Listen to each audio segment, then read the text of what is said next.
Hello students, welcome to our class. Today we are going to discuss about the plant tissue culture. The plant tissue culture has a great significance in plant biotechnology, especially in the crop improvement programs. Plant tissue culture has become of great interest in molecular biologists, plant breeders, even to the industrialists, as it helps in improving the plants of economic importance.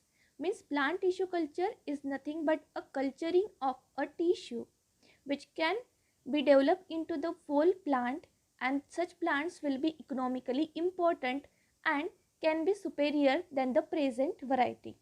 So the question arises that who is the founder of plant tissue culture? So Gottlieb Haberlandt, a German botanist, in 1902 cultured fully differentiated plant cells isolated from the different plants.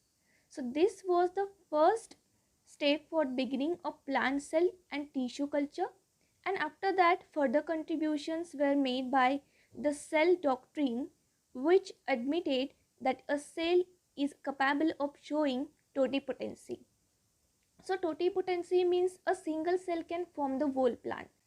Let's see the definition of plant tissue culture or a tissue culture only. So the term tissue culture may be defined as the process of in vitro culture. That means we will grow the plant into the laboratory, not in the open nature. So it is the process of in vitro culture of explants, that is a piece of living differentiated tissues in a nutrient medium under aseptic conditions. Means from this definition you can get the requirements of the plant tissue culture or animal tissue culture. Commonly we called it as a tissue culture. So in this technique we are going to produce a whole plant by using a tissue, and this tissue is cultured in a nutrient medium because we are performing this experiment into the laboratory, but plant need the nutrition that is present inside the soil. So we will provide the all nutrient medium, the all nutrient supplements in a laboratory by providing it a nutrient medium. So it will be performed in a aseptic condition, that is free from germ condition. So however, in general, the tissue culture includes the terms like tissue culture as well as cell culture, organ culture and suspension culture. So don't get confused while reading these terms. These are similar in the processing but has different nature of performance. So let's talk about the special guest, that is cellular totipotency, which has the greatest role in the tissue culture. So the potential of a plant cell to grow and develop into a whole new multicellular plant is described as a cellular totipotency. Means it is the ability of a single cell. Remember the word single cell. It is the ability of a single cell to differentiate into a multicellular plant, that is a whole organism. So how much the cell is totipotent means how much the cell is capable to form the whole organism, you can get from this picture. A single cell is dividing multiple times and forming a group of cell, that is tissue. This tissue will form a organ, then this organ will form the organ system, and this organ system will form a complete mature organism. Means a single cell divides, goes from many developmental stages and form the whole organism. So this is nothing but the cellular totipotency of the cell. So on this principle the whole tissue culture is performed. Let's see the terminologies involved in the plant tissue culture. So firstly it involves the tissue culture, that is the in vitro culture of tissues, example callus culture. Then it involves the cell culture, that is it denotes the in vitro culture of single or few cells. Means whenever you will take the only single cell or few cells, not more than 2 or 3 cells, so it can be defined as the cell culture. Then third is the organ culture. So this term is used for in vitro culturing of organs like embryo, root, shoot, apices, etc. Means we are taking the whole organ to be cultured. Cultured means to grow it in a complete organism. Fourth is suspension culture, means the culture of cell and cell aggregated suspended in a liquid medium, means we will grow this cell inside a liquid medium, not a solid medium. So the sixth term is an explant. So the excised piece of differentiated tissue or the organ which is used for culture is called as the explant. Means it is any part of the plant which is excised for the tissue culture. Means it is a part which is taken for the tissue culture. Example, embryos, young leaf, birds. So we can take any part of the plant for the tissue culture. That is called explant. So the next terminology is callus. The undifferentiated mass of the cell is referred to as callus. The cells of callus are meristematic in nature. We choose the callus culture many times because it contains the meristematic regions that are in a development stage and can be developed into a multicellular organism. And meristematic region is always free from diseases as it is present in the tip region of any part of the plant. So it is disease resistant and disease free part. So it will not form a diseased plant. So it will form a pure plant with healthy nature. Let's see the requirements of tissue culture. So mainly we need an organized laboratory for in vitro culture. Then we need the culture media for the nutrient supplements. Then we need aseptic condition only for a healthy development of the plant. So in laboratory organization, we need a media room for preparation, sterilization and storage of culture media. We need the facilities for washing of labwares, explants, etc. We need a space for storage of labwares. We need a culture rooms or incubators where conditions of temperature, humidity and light etc. can be maintained. We need a observation and data collection area.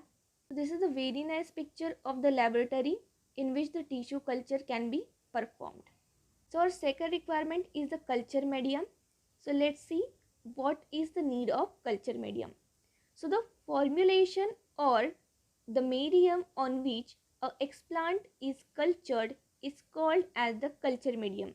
Means if we are growing this explant in an in vitro condition, not in a soil, but a plant must need the supplements which are present inside the soil. So we will add the supplement into the culture medium, and in this culture medium we will grow our explant into the multicellular and whole plant. So it is composed of various nutrients required for the proper culturing. Different types of plants and organs need different compositions of culture media. A number of media have been advised for specific tissues and organs. So some importance of them are MS, Mureshinge and Skug medium, LS that is Linsmeer and Skug medium, B5 that is Gamboge medium, White's medium, etc. So these are some important mediums that are required for the tissue culture. So nutrient medium also includes some growth hormones like auxins mainly for inducing cell division, cytokines mainly for modifying the apical dominance and shoot differentiation, abscisic acid requires occasionally, and gibberellin also used occasionally. Nutrient medium also include the solidifying or gelling agents. So these are added to media to make them semi-solid or solid. So it includes agar, gelatin, alginates, etc. are common solidifying or gelling agents. The third but most important requirement in the tissue culture is an aseptic conditions, because when there is failure of an aseptic condition, then the whole tissue culture gets failed. So we must be careful about maintaining these aseptic conditions. So maintenance of aseptic conditions is the most critical and difficult aspect in vitro culturing experiments. So aseptic conditions means the conditions free from any type of microorganisms, so as to prevent the loss of experiments by contaminations. So just to avoid the contamination, we must be careful about maintaining the aseptic condition in a laboratory. For this, sterilization, that is complete removal of killing of microbes, is done. The most common contaminants in the culture are fungus and bacteria.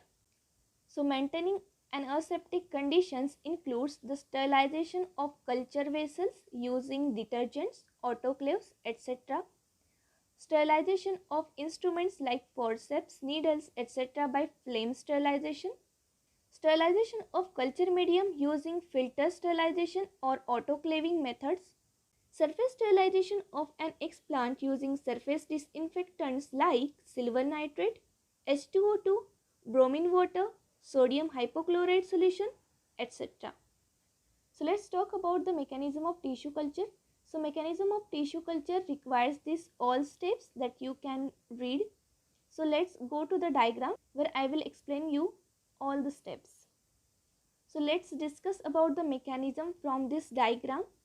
So first of all, we can see a potted plant. We will take some leaves as an explant from this plant, and then we will surface sterilize this leaf into the liquid solutions of H2O2 or bromine water or any sterilizing or disinfectant agents. So after surface sterilization, we will inoculate this explant into a growth medium.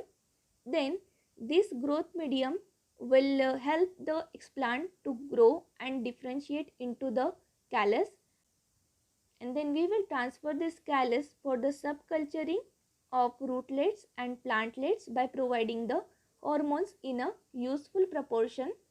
So the callus will develop into the new plantlet as you can see in this test tube. So we will take out this plantlet from the test tube and we will introduce into the pots, and we will subculture into the farm or in a natural environment.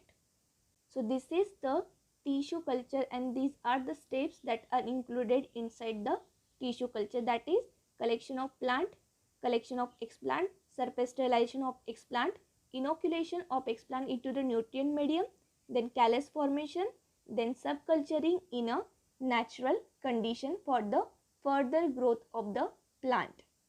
So after learning this process, the main question arises that what are the applications of this process, or what are the applications or importance of the tissue culture. So let's see the applications and importance of the tissue cultures. So it has a potential application in the crop plant improvement. That means we can improve the disease resistant capability of the plant, or we can also help to improve the height of the plant or grain quality or starch content, protein content, oil content in the plant. So these are the importance of the plant tissue culture. Also, it can help us to micropropagation of commercially important plants, which will be economically very important. Then production of artificial or synthetic seeds. It also helps in a conservation of germplasm, that is genetic resource. Means we can conserve the extinct plant varieties by performing tissue culture method, and we can generate the many copies of a single plant which is on a route of extinction. So tissue culture also helps in production of hybrids. It is also applicable in producing somatic hybrids and hybrids. It is also helpful in cultivation of those plants whose seeds are very minute and difficult to germinate. So we can take the leaf, root, shoot, embryo of these plants and can culture into the whole organism as its seeds are not viable. Then it is also helpful to study the cytological and histological differentiation, means we can do the cell study by maintaining tissue culture technique.